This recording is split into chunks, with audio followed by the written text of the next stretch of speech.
இப்ப எதுக்கு அவனை பத்தி நினைக்கிறேன்? அவன் என் எனிமி. எனிமி மட்டும்தான் என்று தலையை செலுப்பிக் கொண்டவள் உடுத்துவதற்கு ஆடை எடுக்க கபோர்டு அருகே செல்லும் நேரம் பட்டென்று கரண்ட் கட்டானது. இதோ என்னடா இன்னும் கட் ஆகலையேன்னு பார்த்தேன். இந்த ஈபி காரணங்களுக்கு வேற வேலையே இல்ல. எரிச்சலுடன் டிராவல் இருந்து கேண்டிலை தேடி எடுத்து தீப்பெட்டி எடுத்து பற்று வைக்க போகும் நேரம் படார் என்று ஒரு சத்தம் அவள் ஜன்னல் அருகே கேட்டது. இவள் யோசனையாய் மெல்ல ஜன்னல் அருகே செல்ல ஜன்னல் பக்கம் இருந்த பூந்தொட்டி கீழே விழுந்து உடைந்து கிடந்தது. காத்துல விழுந்துருச்சோ என்று ஜன்னலை மூடியவள் மீண்டும் கேண்டில் எடுத்து பற்று வைத்து நிமிர அவள் முன்னே இருந்த இருக்கையில் கால் மேல் கால் போட்டு அமர்ந்திருந்தான் தீரன். கண்ணாடி போடாமல் அவளுக்கு சரிவர கண்ணும் தெரியவில்லை. அதனால் கண்ணை துடைத்துவிட்டு பார்க்க இப்பொழுது கொஞ்சம் தெரிந்தது. அது தீரன் உருவம்தான். அவ்வளவுதான்.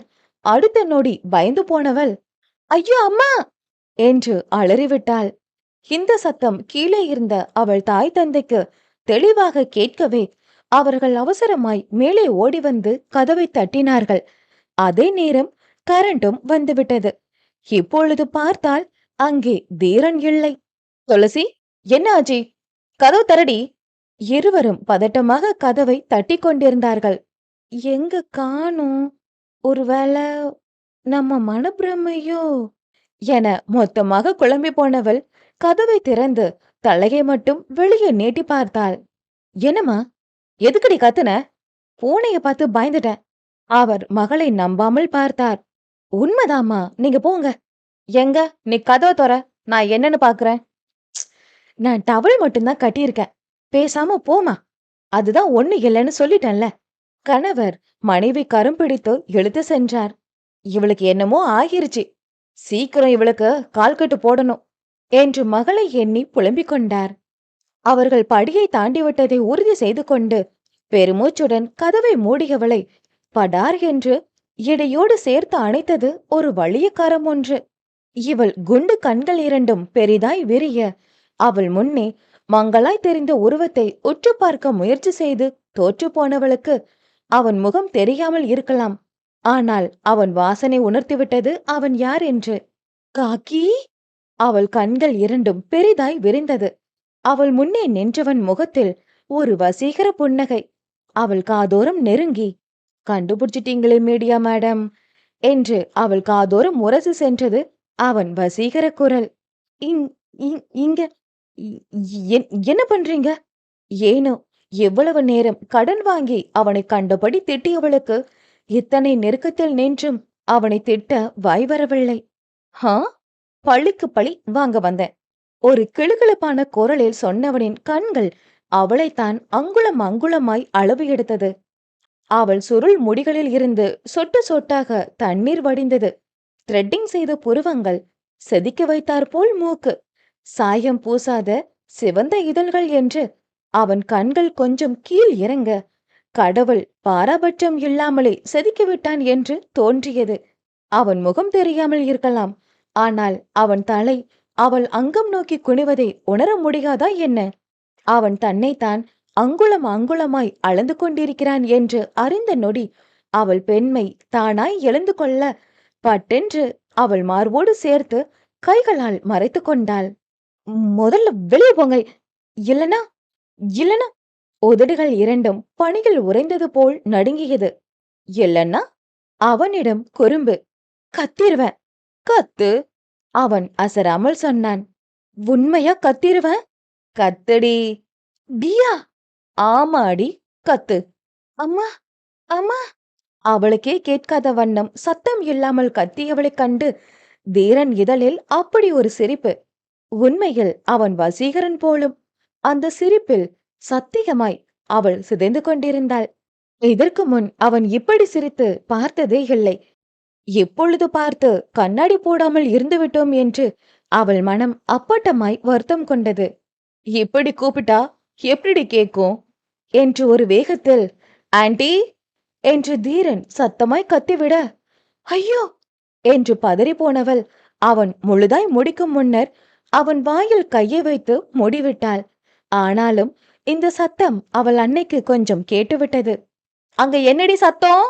அவள் அன்னை கீழே இருந்து குரல் கொடுத்தார். ஒண்ணு இல்ல மம்மி, பூனைதான். பூனை மியாவ்னு தானே கத்தும். இது ஆன்டின்னு கத்துன மாதிரி இருந்துச்சு. இப்ப மட்டும் இந்த மம்மிக்கு ரொம்ப தெளிவா காது கேக்கும். அது ஒண்ணு இல்ல மம்மி, அது ஒரு திருட்டு பூனை, அப்படிதான் கத்தும். நீங்க தூங்க போங்க, நான் பாத்துக்கிறேன் என்றாள் ஓரக்கண்ணால் தீரனை பார்த்தபடி. அவனும் அவளைத்தான் பார்த்து கொண்டிருந்தான். இல்லை இல்லை, ரசித்துக் கொண்டிருந்தான். இருவருக்கும் மில்லிமீட்டர் அளவே இடைவெளி. அவள் கரம் அவன் வாயில், அவன் கரம் அவள் இடையில். இருவரும் தடுமாறும் வயது, தாறுமாறான நெருக்கம் என்று பற்றிக்கொள்ளும் நிலையில் இருந்தார்கள். அவள் மீதிருந்து வந்த வாசம் வேறு. அவனை அடித்து தூக்கவே கிறக்கம் கொண்டு அவள் இடைகள் அழுத்தம் கொடுக்க பேசிக்கொண்டிருந்தவள் இதழ் அப்படியே ஆஃப் ஆகி போனது. நான் திருட்டு போனையாடி? அவள் கழுத்து வளைவில் 1 மில்லிமீட்டர் இடைவெளி விட்டு கேட்க, என்ன பேசுவாள் அந்த பேதை பெண்? சொல்லுடி என்று இப்பொழுது சற்று அதிகமாகவே அவள் பிடிப்பமான இடையை அவன் பிடித்துவிட, பெண் அவள் பேச்சற்று உறைந்து போனாள். அத்தியாயம் 14. அவள் இடைகள் இறுக்கம் கொடுத்தது அந்த இன்ஸ்பெக்டர் கைகள்.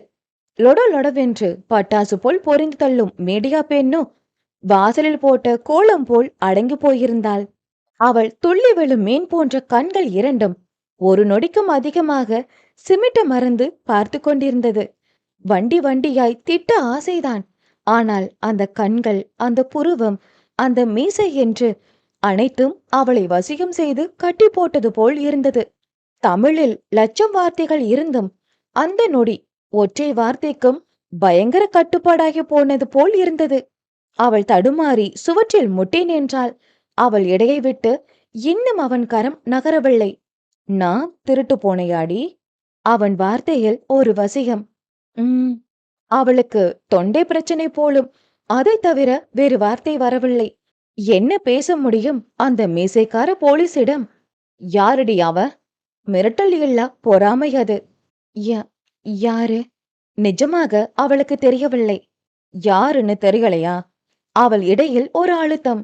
இடையில் கொடுத்த அழுத்தம் மூளைக்கு சென்று விட்டது போலும். ஜெகனா, சரியாக சொன்னாள்.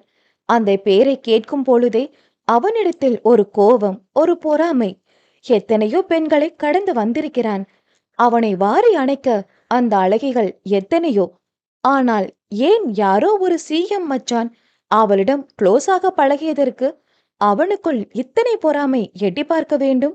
அந்த கொழு கொழு குலாப் ஜாமுன் மீது அவனுக்கு அப்படி என்ன ஃபீலிங்ஸ்? பொல்லாத ஃபீலிங்ஸ்.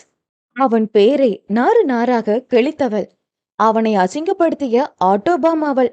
ஆனாலும் பிடித்தது அந்த சோடா புட்டியை. அந்த பருப்பு தான் உனக்காக என்ன வேணாலும் பண்ணுவேன்னு சொல்றான். அவ்வளோ க்ளோஸா? தன்னையும் மீறிய கோபம் அவனிடத்தில் எட்டி பார்க்கத்தான் செய்தது. அதென்ன, அவன் பொருள் மீது அடுத்தவன் உரிமை கொள்வது என்று கோபமோ? இல்லை, பார்த்ததற்கே கோபமா என்று தெரியவில்லை. ஃப்ரெண்ட். அவளையும் அறியாமல் வந்தது வார்த்தை. ஃப்ரெண்டு மட்டும்தானா? தெரிந்தாலும் தெரிந்து கொள்ளும் ஆர்வம் அவனிடத்தில். அவள் வாயால் அறிந்து கொள்ள வேண்டும். அவன் கண்களில் ஒரு தேடல். அவன் கண்களை பார்த்தால் வெறும் ஃப்ரெண்ட் என்று உண்மையை சொல்லியிருக்கலாம். ஆனாலும் அவளும் அவனுக்கு சளைத்தவள் இல்லையே. யாராயிருந்தா உங்களுக்கு என்ன? தன்னையும் மீறிய தைரியம். அப்போ சரி, இன்னொரு நாள் பார்த்துக்கலாம்னு நினைச்சேன். வாய் மீளுது மீடியா மேடத்துக்கு. அதனால அவன் இழுத்தான். அதனால அவளும் ஸ்லோ மோஷனில் இழுத்தாள். பழிக்கு பழி வாங்க போறேன். அவன் சிரித்தபடி சொல்ல அவள் கண்கள் பட்டென்று விரிந்தது. எது? அவள் சுதாரித்து டவலை இறுக்கி பிடிக்கும் முன் அவள் கைகள் இரண்டும் அவன் வசமாகி போனது. யோ காக்கி, என்னையா பண்ற? அவள் பதறினாள். ஹா, பழிக்கு பழி வாங்க போற மேடம். யோ, என் டவல்ல கைய வச்சா உன்னை கொன்னுருவேன். நான் எதுவும் பண்ண மாட்டேன், அதுவே அமையும் என்று அவள் கைகள் இரண்டையும் மேல் நோக்கி இறுக்கி பிடித்து கொண்டவனின் பார்வை அவளைத்தான் துளையிடுவது போல் பார்த்தது. என்னையா பண்ற? அவளுக்கு நிஜமாகவே அவன் என்ன செய்கிறான் என்று புரியவில்லை. அவள் கைகளை மேல் நோக்கி பிடிக்கவும் அவள் டவல் பிடிமானம் இல்லாமல் கொஞ்சம் கொஞ்சமாய் நழுவிக் கொண்டிருப்பதை அவளால் உணர முடிந்தது. யோ, கைய விடியா, விடியா! அவளோ பதறினாள். நிஜமாகவே டவல் நழுவிக் கொண்டிருந்தது. தீரன் நிஜமாக விளையாட்டாய்தான் அவளை வம்பிழுக்க எப்படி செய்தான். ஆனால் ருசி கண்ட பூனை சும்மா இருக்காது என்பதை போல் ஆனது அவன் நிலை. அவள் கொஞ்சம் கொஞ்சமாய் நழுவியது. வெறும் விளையாட்டுடன் நிறுத்திக் கொள்ள நினைத்தவனால் நிறுத்த முடியவில்லை. மனம் தடுமாறியது. மூளை செயலிழந்தது. யோ, கைய விடியா! அவள் கடைசி கட்டமாய் லோட்டோனில் கத்தினாள். அவனும் விடத்தான் நினைத்தான். ஆனால் முடியவில்லை. அப்படிப்பட்ட விஸ்வாமித்திரரையே ஒரு பெண் சலனப்படுத்திய போது இந்த காக்கி என்ன பெரிய அப்பாட்டக்கரா? அவன் கையை விடவில்லை. டவல்தான் அவளை கைவிட்டு நழுவி விழுந்தது. ஆ! அவள் விழிகள் மட்டுமல்ல, அவன் விழிகளும் பெரிதாய் விரிந்தது. ஆம், பார்த்து விட்டான். மொத்தமாய் பார்த்து விட்டான். ஐயோ, பார்த்துட்டா, பார்த்துட்டா என்று கவுண்டமணி காமெடியானது. அந்த கொழு கொழு குலாப் ஜாமுனை மொத்தமாய் பார்த்து விட்டான். ஒரு இடம் விடாமல் பாராபட்சம் இல்லாம மொத்தமாய் பார்த்து விட்டான். யோ, கைய விடியா! விடுவானா அந்த வீம்புக்காரன்? பார்த்தான் பார்த்தான். காண கிடைக்காத பொக்கிஷம் போல் கண் இமைக்காமல் பார்த்தான். விடியா! ஹை பீச்சில் கத்தினாள். விட்டுவிட்டான். ஆனாலும் பார்த்து கொண்டேதான் இருந்தான். கண்ணு மூடியா! தன்னையும் மீறி கத்தினாள். அவன்தான் சின்ன குழந்தை ஐஸ் வண்டியை பார்த்தது போல் பார்த்து கொண்டிருந்தானே. மூடினான். ஆனாலும் ஓரக்கண்ணால் பார்த்தவனுக்கு மூட போகிறாளோ என்ற ஏக்கம். கீழே விழுந்த டவலை எடுத்து வேகமாக மார்போடு சுத்தியவள் அவன் சட்டையை பிடித்து இழுத்து போய் ஜன்னல் பக்கம் விட்டாள். போயா! அப்படி ஒரு கடுப்பு. ஆனாலும் அதுவும் திக்கி திக்கித்தான் வந்தது. போகணுமா? சிறுபிள்ளை போல் கேட்டவன் கண்களில் அப்படி ஒரு குறும்பு. அவள் முறைத்தாள். குறும்பாய் தலையை செலுப்பியவன் ஜன்னல் கம்பி தாண்டும் முன், பழிக்கு பழி, செம்மையா இருந்துச்சுல்ல என்றான் அவளை சூடேற்றும் விதமாய். அடிங்க! அவள் எதையோ தேடினாள். அவன் தாவி குதித்து ஓடினான். இவள் மார்பில் கையை வைத்து அழுத்தம் கொடுத்தாள். இதய துடிப்பு 72 தாண்டி துடித்தது. இன்னும் அடங்கிய பாடுதான் இல்லை. அதுவும் ஒரு நொடிதான். ஓய், மீடியா மேடம்! படார் என்று மீண்டும் ஜன்னல் பக்கம் இருந்து ஒரு சத்தம். இவள் பதட்டமாய் திரும்பி பார்க்க அவன்தான், அந்த காக்கியேதான். மேசையை முறுக்கியபடி ஒரு மார்க்கமாய் சிரித்தான். போறதுக்கு முன்னாடி ஒரு முக்கியமான விஷயம் சொல்லிட்டு போறேனே. என்ன? இவள் பல்லை கடித்தாள். அந்த கழுத்துக்கு கீழே இடுப்புக்கு மேல பெருசா ஒரு மச்சம் இருக்கே, அது உனக்கு செம்மையா இருக்கு. ஒரு திணுசாய் மீசையினை முறுக்கியபடி சொன்னவன் அவள் எரிந்த பூந்தொட்டி மேனியில் படும் முன் தாவி விட்டான். இவள் பதட்டமாய் குனிந்து பார்த்தாள். ஆம், இருந்தது. அவன் சொன்னது போலவே இருந்தது. படுபாவி, சில நொடிகள் மொத்தமா அளந்தே விட்டான் போலும். நீ காக்கி இல்லடா, பொறுக்கி! கோபமாய் முணங்கிக் கொண்டவளின் இதய துடிப்பு மட்டும் இன்னும் சமனாகவே இல்லை. கடைசி வரை பழிவாங்கி விட்டான் அந்த வீம்புக்கார காக்கி. அத்தியாயம் 15. அந்த ஆடிக்கார் ஆடி மாசம் வீசும் காற்றை போல் வேகமாய் அந்த சாலைகள் சீறிக்கொண்டு சென்றது. வண்டிகள் அமர்ந்திருந்த அனைவரும் மரண பீதியில் இருந்தனர். ஜெகன், வண்டி கொஞ்சம் மெதுவா ஓட்டு, நீ ஓவர் ஸ்பீட் போற. பின் சீட்டில் அமர்ந்திருந்த நண்பன் ஒருவன் கத்தினான். ஆனால் ஜெகன் அதையெல்லாம் காதிலே வாங்கவில்லை. அவன் கோபம் அனைத்துமே காரில் வெளிப்பட்டது. ஜெகன், ஏன் இவ்வளவு வேகமா போற? கொஞ்சம் மெதுவா போ. முன் சீட்டில் அமர்ந்திருந்த துளசி இவ்வளவு நேரம் கழித்து இப்பொழுது கத்தினாள். வண்டியின் வேகம் மட்டும் குறையவில்லை. போச்சு, இவன் இன்னைக்கு நம்மள காவு கொடுக்காம விடவே மாட்டான் என புலம்பிக் கொண்டார்கள் அனைவரும். பாவம், சற்று தொலைவில் எதிரே 2 வயதான தம்பதிகள் வேறு நடந்து சென்று கொண்டிருந்தார்கள். நிச்சயம் இவன் செல்லும் வேகத்திற்கு அவர்களை எடுத்து விடுவது நிச்சயம். ஜெகன், இப்ப வண்டியை நிறுத்த போறியா இல்லையா? கோபம் கொண்டு கத்த துவங்கிவிட்டாள் துளசி. நான் நிறுத்த மாட்டேன் துளசி என கோபத்தில் வண்டியின் வேகத்தை இன்னும் அதிகப்படுத்தினான் ஜெகன். ஜெகன், என்னடா பண்ணிட்டு இருக்க? தூரத்துல வயசான 2 பேர் கிராஸ் பண்ணிட்டு இருக்காங்க. வண்டியை நிறுத்தலைன்னா ஆக்சிடென்ட் ஆகிரும். வண்டியை நிறுத்து என அவன் பக்கமாய் திரும்பி அமர்ந்து கத்தத் துவங்கிவிட்டாள். அவள் மட்டுமல்ல, பின்னே இருந்த அவன் நண்பர்களும் சேர்ந்து கத்தினார்கள். ஆனால் அவனுக்குத்தான் அது எதுவும் சிந்தைகள் விழாத அளவுக்கு கோபம் கண்ணை மறைத்தது. எதிரே இவ்வளவு வேகத்தில் வண்டி வந்து கொண்டிருக்கிறது என்பதை அறியாத அந்த சந்தோஷமான ஜோடிகள் இருவரும் ரோட்டை கடந்தனர். இதோ வண்டி அவர்களை நெருங்கிவிட்டது.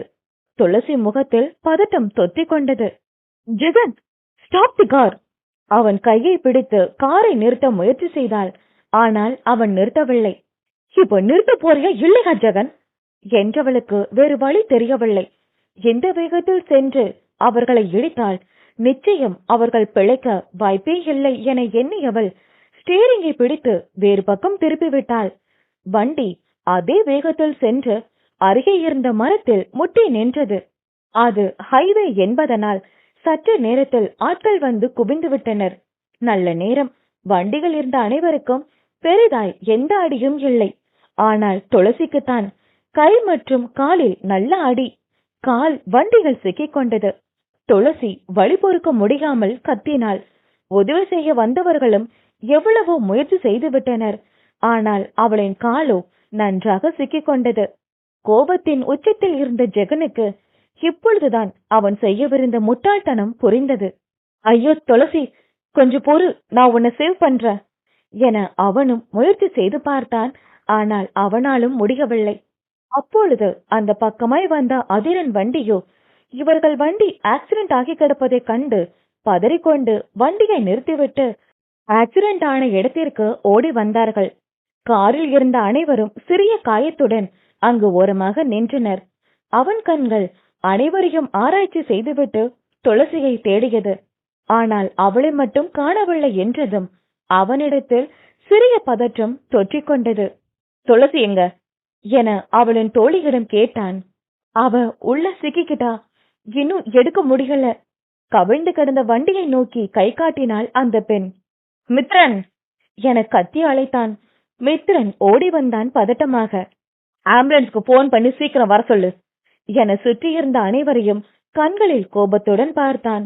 இப்படி ஒரு வண்டி ஆக்சிடென்ட் ஆகி கிடக்கும் பொழுது கூட கொஞ்சம் கூட மனிதாபிமானம் இல்லாமல் அனைத்தையும் போட்டோ எடுத்து போஸ்ட் செய்வது, வீடியோ எடுத்து யூடியூப்பில் விடுவது என்றுதான் இருந்தனர்.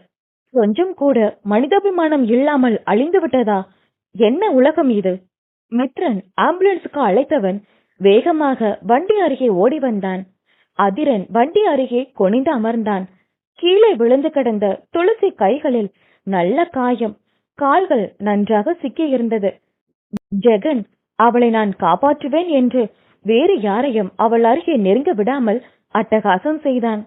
இந்த கொசு தொல்லை தாங்க முடியல என தலைகள் அடித்துக் கொண்டான் மித்ரன். ஏய், அவ காலு நல்லா சிக்கி இருக்கு, தள்ளிப்போ இழுத்து பிடித்த பொறுமையுடன் சொன்னான். உன் உதவி ஒண்ணு எங்களுக்கு தேவையில்லை போலீஸு.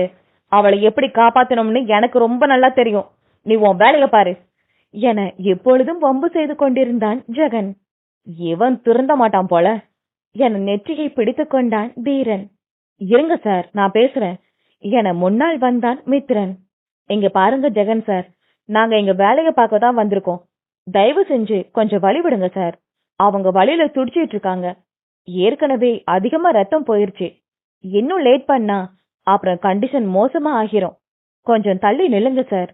மித்ரன் பொறுமையாக எடுத்து கூறினான். அதெல்லாம் முடியாது. துளசிக்கு எப்படி ஹெல்ப் பண்ணணும், அவளை எப்படி வெளியே கொண்டு வரணும்னு எனக்கு ரொம்ப நல்லா தெரியும். உன் வேலைய பாருங்க என அதே நிலையில் வம்பு செய்து கொண்டு நின்றான் ஜெகன். துளசி நிலை மோசமாகிக் கொண்டே சென்றது. அவள் காலில் இருந்து அதிகமான ரத்தம் வெளியேறிக் கொண்டிருந்தது. அதனால் அவள் கொஞ்சம் கொஞ்சமாக மயக்கத்திற்கு சென்று கொண்டிருந்தாள். அவள் நிலை மோசமாகிக் கொண்டிருப்பதை உணர்ந்து கொண்டான் தீரன். இவன் இப்படி சொன்னா சரிபட மாட்டான், என் வழியில சொன்னாதான் சரி என தன் கையில் இருந்த காப்பினை மேலே ஏற்றிக்கொண்டு ஜெகன் அருகே வந்த தீரன் ஓங்கி அவன் கன்னத்தில் விட்டான் ஒரு அறையை.